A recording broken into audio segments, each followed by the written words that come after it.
Welcome to our community. Susie Thomas with you this morning. What a treat we've got today. Chip Richter from Chip and the Monks and from many other things is joining us. And we know that you make an annual trek down to these parts and do jamming in your jammies. Good morning, Chip. Good morning. Good morning. So, yeah, I'm looking forward to it. Yeah. How long have you been working on this? How long have you been doing this? Do you know? I think it's been like 12 years, something like that. You know, I mean, I think we were trying to go back and see too, but yeah, it's just been one of those fun traditions that when it started, it just sort of evolved into this. I think it was just so fun the first time. Everybody said, let's do it again. Just keep on doing it. Well, so now, we've gone through several different leadership people from Malone have kind of come through that, and everybody has picked it up and kind of added to it and just kind of continued to cause this event to be a really meaningful and special thing for those that come. Well, I think back with it starting, just kind of like a fun little kids concert that used to be held in what we always called the barn, the Randall Campus Center over there. And then you got involved, and it really, really took off because the music is so good. That's what I keep hearing adults and parents and grandparents saying. We love coming to this because the music is so good. Tell me a little bit about that. Well, I appreciate that, and I appreciate that people are saying that because, from the very beginning, when I first started doing music for kids and families, I really didn't want to do, quote unquote kids music, whatever that is.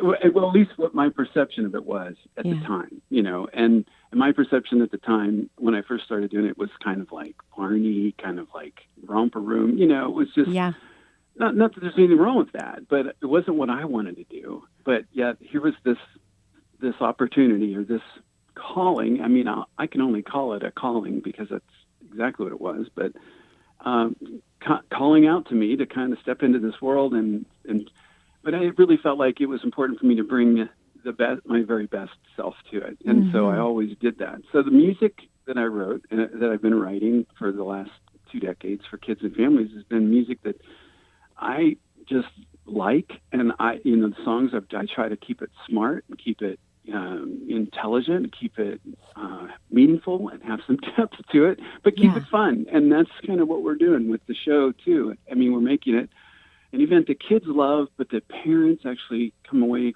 from going, this was really fun. And I get that all the time after a show, and it's got that tone like, I wasn't expecting this, but this was really fun. I really enjoyed this, Right. And when suddenly you kind of go into Sgt. Pepper's Lonely Hearts Club from one of your songs, it's just too fun. It's like, oh my gosh, they sound like them. It was awesome. Yeah, well, I cover some Beatles tunes. Yes. I cover some James Taylor. I cover some songs that obviously adults are going to hear it and go, oh, I know that. Yes, and sing along. And again, children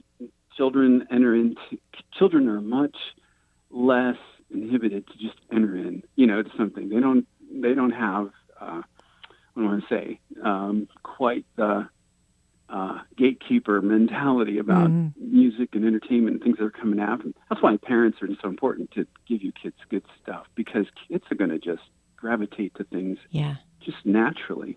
And, there's some stuff out there that's marketed for kids that, quite frankly, is a little concerning.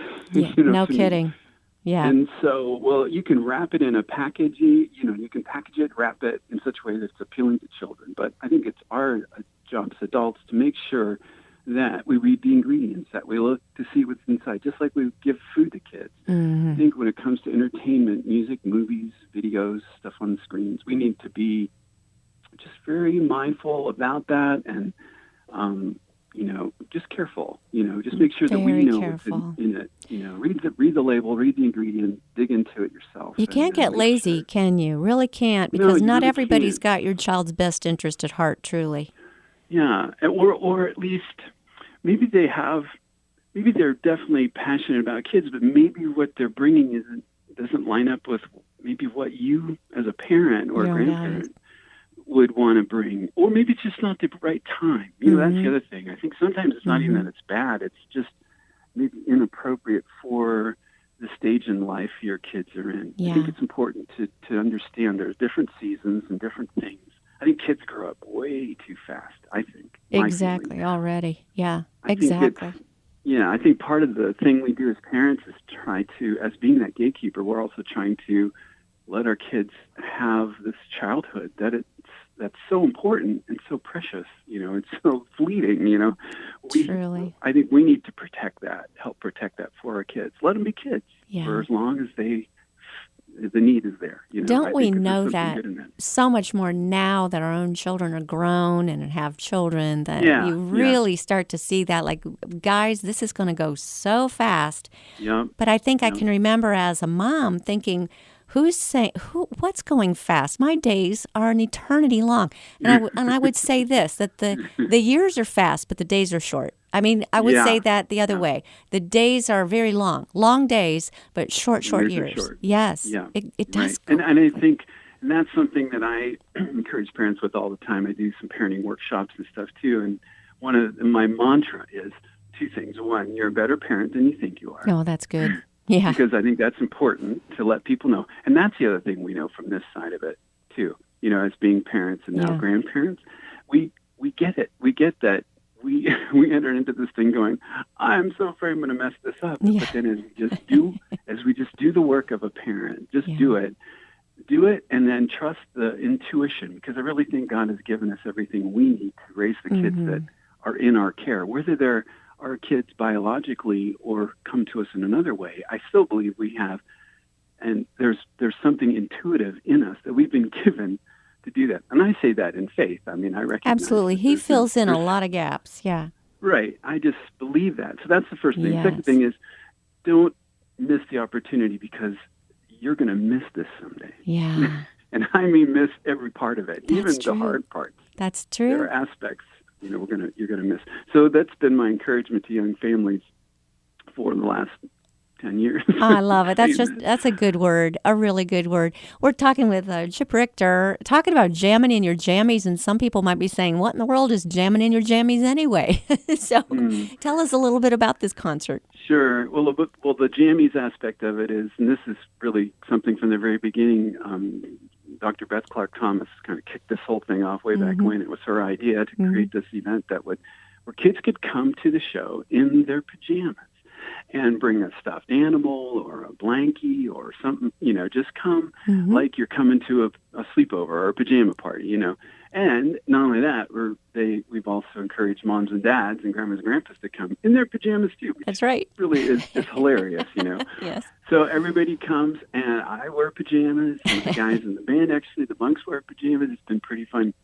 And the whole idea of that is it's just creating this kind of fun, kind of silly, but really warm and welcoming and comfortable environment where people just come and relax and just enjoy this. Now, there's a lot of dancing. There's some relaxing. There's probably more dancing and jumping around than there's relaxing.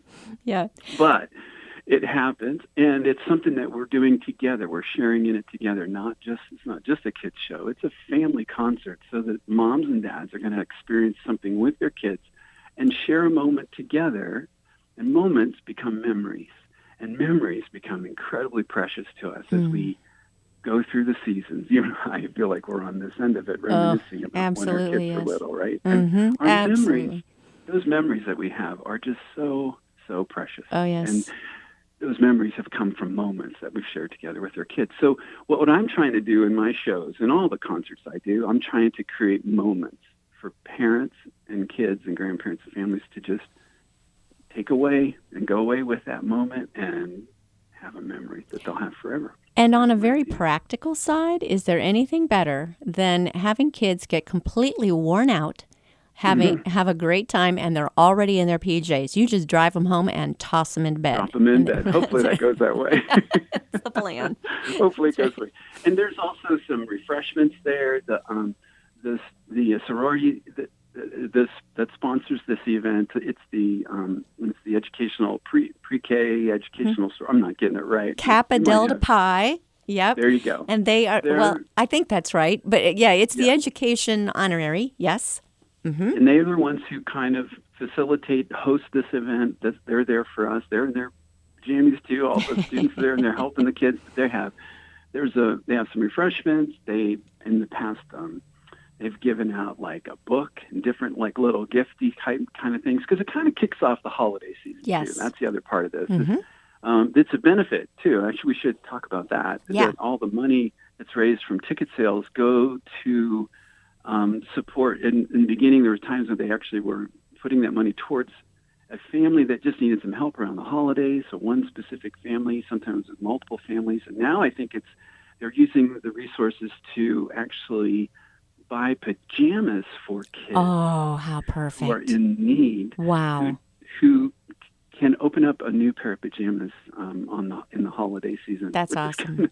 It's just precious and a comfort. You know, again, that's that idea of bringing comfort to someone. And I think as we are offering love to each other and extending love within our communities, I think one of the things we can look at is, how can I bring some comfort to you in some way? And nice. A pair of pajamas is a simple little thing, but can you think of anything that brings more comfort than a pair of pajamas? A new pair of PJs is something I still look forward to. Yeah, just it's a good, like a warm hug. We should say this is all taking place this Friday, November 22nd, on the campus of Malone University. Do you know what building, Chip, it's going to be in this year? It's in the barn again this year. Awesome, okay. Yeah, they moved it back to the barn, Cool. which is a real funky, cool building. The barn is. It's great. And it starts at 6:30 p.m., so Okay. it's early enough that you can still get the kids home in time for bed. Yes. But it's an awesome time, and the show usually goes about an hour long, roughly. So it's perfect. What are tickets? Do you happen to know, and can we buy them at the door? Yes, you can, and I don't know. That's okay. We're both at a disadvantage because neither one of us works at Malone. So here's the deal. Just go to their website. Go to malone.edu. I can tell you that. And look up events, Jammin' in Your Jammies, and I'm sure it has all the details there as far as ticket prices. I do know in the old days they used to put a cap on it, so if you're bringing a family, don't worry. There's going to be a level that you don't have to pay more than just because you got a lot of kids. So that's right. In fact, I think in the past they've even done a thing with churches where churches have called and said, "Can we bring our whole Sunday school group?" And they have given them a flat, a flat rate. Good. This is not about making money as much as, again, making memories and also creating an opportunity that we can pull some resources to just be a blessing to some kids. Oh, awesome. And I think it's a great event. And do you know if you can buy tickets at the door? I'm hoping that it's not all sold out. I believe that you can. Okay. I'm actually looking on my website. Let me just give everybody my website too, because that would be a place to go. Let's do that. Go to yours. What is yours? Yeah, my website's chiprichter.com. It's CHIPRICHTER, chiprichter.com. And when you go there, you can click on, there's a button at the top or across the top that says tour. Just click on tour, and all the show dates that I have are opening up there. And I'm just going there now, and I'm clicking on this. Perfect. And I'm looking to see. It sounds very user-friendly. Well, hopefully. As we do it on the air. Great. And we did, and I will say again, that's taking place this Friday, the 22nd. Starts at 6:30. Look for the barn at Malone University. It's the only wooden building there on the campus. At they're in on Cleveland Avenue. Yes, right in the center of campus there. That's it. Yes, perfect. I'm not seeing a ticket price, but there's a phone number here that people can call, and there's also links that you can go to as well. Perfect. For Malone, Awesome. and I hope people can come and enjoy it.